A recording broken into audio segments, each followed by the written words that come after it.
It is 12 to 11, Elton John and Targon Edgerton. I'm Gonna Love Me Again from Rocket Man. I don't know if it's actually from the movie, but that's the guy that's playing Elton and Elton. And g'day there. It is Simone with you on 101 FM, and a very good morning to Jim Bells, Vice President of the Chamber.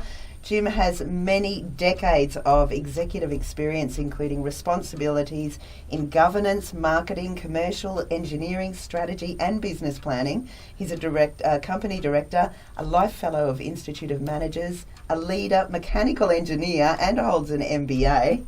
Are you sleeping ever?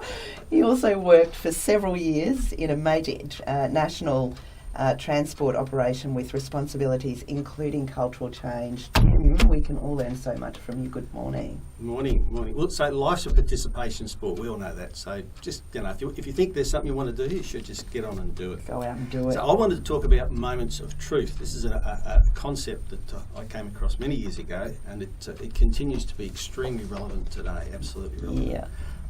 So what are they? They're these unannounced, brief moments, sometimes only a few seconds, that appear in your business where your business, the reality of your business, is exposed. It could be a physical situation, could be something that somebody sees, or it could be a response to or a lack of response to a customer. There's no filters, no opportunity for planning or evaluating or delegating or asking the boss. It just happens.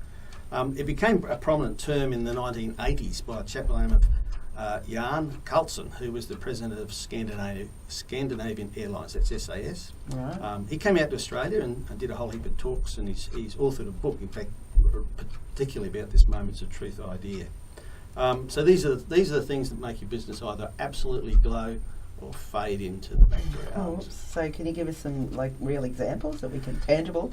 Yeah, so I had an experience a few years ago, not that many, here in Logan with my pool pump got noisy. Checked the warranty. Look, it's covered. Great, fantastic. But it's not going to collapse. I'll get to it later. The noise changed, and I thought, I know what that is. I'm going to have to get a new bearing. So I took the barrel off the pump because I'm a bit of a techie person. Yeah. Took it into a supplier. I won't mention the supplier, but they're pretty cool guys over by the freeway. And this is basically what happened. I was met by an extremely pleasant person who immediately looked at my name on the docket, walked straight to their computer, looked up the records, said, "That's fine, we don't need any other documentation. Would you like to wait a minute and I'll just confirm that it is actually the bearing?"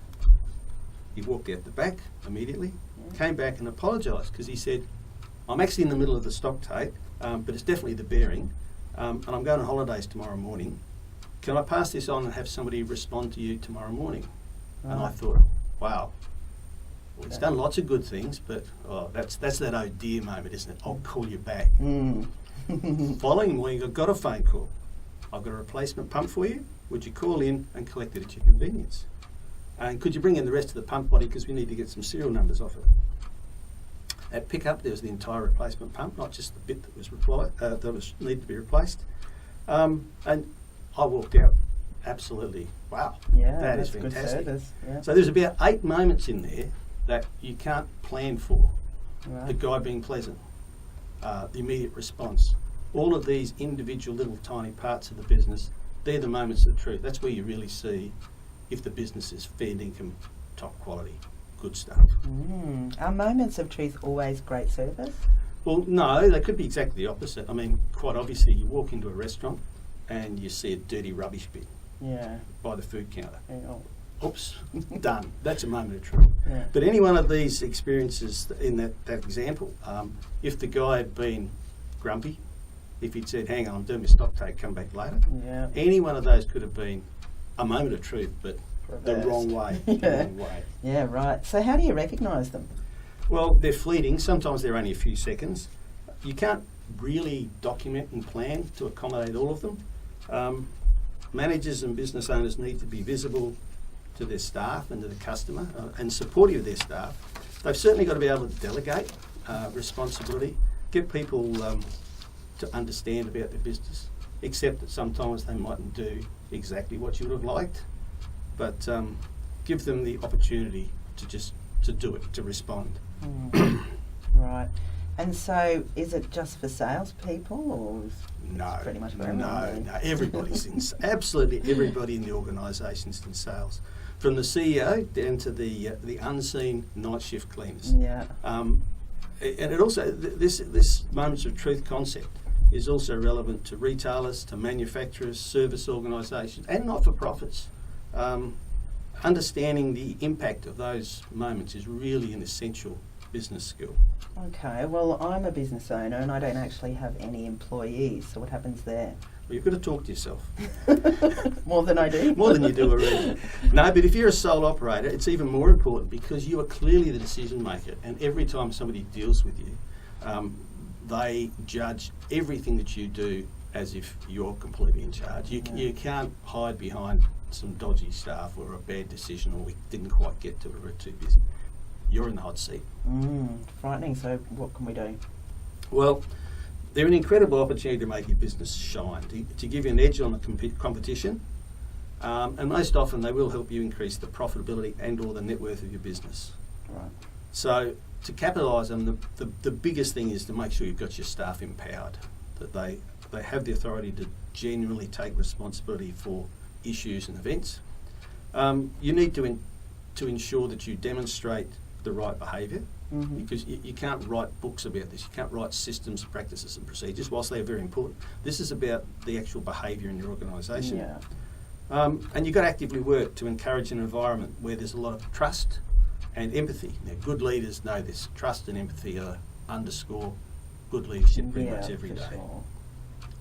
Yeah, definitely. I can see you're mulling this over already. Yeah, well, it would have to, it makes sense. You need to just be able to trust the people that are working for you to do the right thing by your business. Absolutely, absolutely. And, you think about it, if that person that I walked in and asked for help was having a bad day, yeah, well, it could have ended up I was bad. going to have a bad day, Yeah. and the customer's going to have a bad day. Yeah. So you need to be there. They're fleeting opportunities. They only take a few seconds. Perception is all there is. Reality is not really important. It's only the perception at that point in time. Yeah. It's the way you communicate and you interact with your staff and your colleagues and your family and your friends.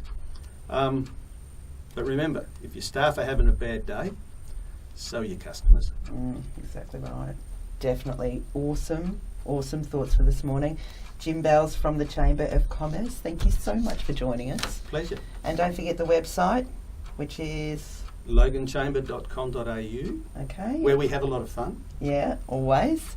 With awesome membership. Our membership, we've actually increased our membership nearly just over 50% in the last 18 months. Right, that's awesome, wicked. right? Yeah. So how can people get on board? Just by going to your website? Hop onto the website if you're in business, or even if you're a micro business, we've got opportunities for you there. But all the details are on there. Just find it on the website. All right. loganchamber.com.au. Well, all the best with your upcoming events. You can check those out on the website as well, also on the Facebook page, and we'll catch you in about a month or so. Why not? I'm looking forward to it, to hearing the results of the Yeah, we of might the be able to entertainment get centre. somebody that's a winner to come along. Yeah, We did last that'd be year. cool. That'd be great. That'd be cool. All right, well, getting close to 11 o'clock now. Maroon 5 to take us there. Logan City's 101 FM. Thanks, Jim. Thank you, Simone.